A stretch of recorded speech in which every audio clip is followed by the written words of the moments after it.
Horas Amanginang, selamat pagi, apa kabar? Tuhan memberkati kita semuanya, melanjutkan kehidupan kita hari ini.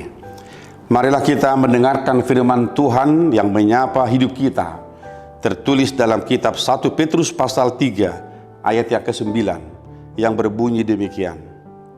Dan janganlah membalas kejahatan dengan kejahatan atau caci maki dengan caci maki, tetapi sebaliknya hendaklah kamu memberkati, karena untuk itulah kamu dipanggil, yaitu untuk memperoleh berkat. Dalam bahasa Batak dikatakan, unang mabalosok kamu najat aloni najat, pangicahion aloni pangicahion, lemma masu-masu mahamu, ainaing tiano muda do pasu-pasu, ubahin natarjuhamu.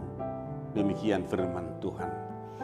Saudaraku dikasihi Tuhan, sungguh indah firman Tuhan hari ini yang menyapa kita, mengingatkan kita jangan membalas kejahatan dengan kejahatan.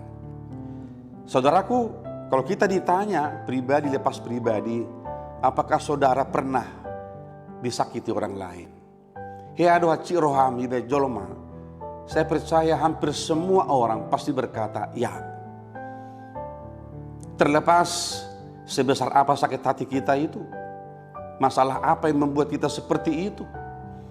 Tetapi tidak ada lagi yang paling sakit saudara-saudara ketika orang menyakiti hati kita. Dan tidak ada yang lebih sakit saudara-saudara ketika kita mengatakan sesuatu yang benar, melakukan sesuatu yang baik, tetapi terkadang balasannya bukan yang baik datang kepada kita, malah fitnahan, hujatan, caci maki dan sebagainya. Saudaraku, menjadi sebuah pergumulan kita sebagai orang percaya. Kalau kita bicara dari sisi kemanusiaan kita, pasti kita akan berkata, yang jahat harus dilawan dengan yang jahat, kekerasan harus dilawan dengan kekerasan. Tetapi saudaraku, itulah perbedaan kita sebagai umat Allah, orang Kristen yang betul-betul memahami ajaran Yesus Kristus. Yesus berkata kepada umat, non-violence, tidak boleh ada kekerasan dalam hidup kita. Dan saudara-saudara yang dikasihi Tuhan, ajaran Yesus dalam khotbah di bukit dalam Matius pasal 5 itu, justru itulah yang pernah diambil oleh Mahatma Gandhi untuk memperjelas ajarannya tentang bagaimana manusia hidup tidak boleh memakai kekerasan dalam kehidupan ini. Saudaraku, marilah kita menerima firman ini sekarang, memperbaharui komitmen kita, memperbaharui hati dan pikiran kita. Supaya apapun yang pernah kita alami dalam hidup ini, sakit hati apapun yang pernah kita alami dalam hidup ini, tapi Tuhan katakan, jangan membalas kejahatan dengan kejahatan, caci maki dengan caci maki. Firman Tuhan katakan sebaliknya. Saudaraku, mari lihat, firman Tuhan ini justru terbalik dari apa yang boleh dilakukan oleh manusia secara manusiawi. Dia katakan sebaliknya, hendaklah kamu memberkati. Saudaraku, saya tahu tidak semudah membalikkan tangan melakukan ini. Ketika orang menfitnah kita, menghujat kita, menjulimi kita, tapi Tuhan berkata, hendaklah engkau memberkatinya. Saudaraku, ada hal yang Tuhan katakan sebagai janji Allah dalam kehidupan kita. Barang siapa yang membalas kejahatan dengan kebaikan, firman Tuhan katakan, karena untuk itulah kamu dipanggil, yaitu memperoleh berkat. Jadi saudara-saudaraku, mari lihat, ketika kita bisa membalas kejahatan dengan kebaikan, kita adalah orang yang terberkati. Kita adalah orang diberkati Tuhan. Tetapi ketika kita membalas kejahatan dengan kejahatan, caci maki dengan caci maki, value kita, nilai hidup kita sebenarnya sudah nol, tidak ada lagi.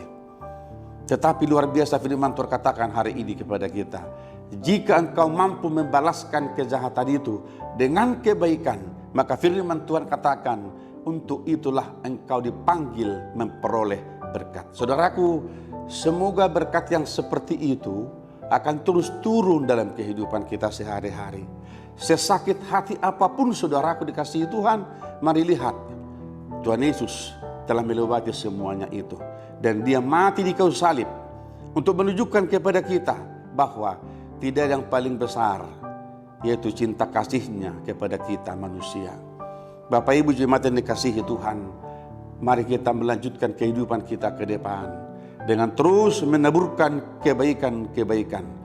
Tidak membalas kejahatan dengan kejahatan, tetapi sebaliknya, mari lakukan kebaikan, membalas kejahatan itu. Sebab untuk itulah kita dipanggil Tuhan, supaya kita memperoleh berkat. Tidak hanya diri kita, rumah tangga kita, tetapi anak cucu kita ke depan akan menerima berkat yang luar biasa dari Tuhan. Saudaraku, pandemi belum selesai. Mari kita terus menjaga kesehatan kita, baik di dalam rumah maupun di luar rumah, supaya kita tetap sehat. Tuhan memberkati kita semuanya. Amin. Kita berdoa. Terima kasih untuk firman-Mu hari ini. Mengingatkan kami, supaya kami tidak membalas kejahatan dengan kejahatan, caci maki dengan caci maki. Tetapi sebaliknya Engkau mengajarkan kami, supaya dari mulut kami, dari tindakan kami memberkati orang lain. Tidak membalas kejahatan mereka, tetapi membalas kejahatan itu dengan kebaikan yang datangnya dari Tuhan. Terima kasih Bapa, mampukan kami melakukan ini, supaya kami memperoleh berkat-Mu. Kami berdoa di dalam nama Tuhan Yesus Kristus Tuhan kami. Anugerah dari Tuhan kita Yesus Kristus, kasih setia dari Allah Bapa dan persekutuan dengan Roh Kudus menyertai saudara-saudara hari ini sampai selama-lamanya. Amin.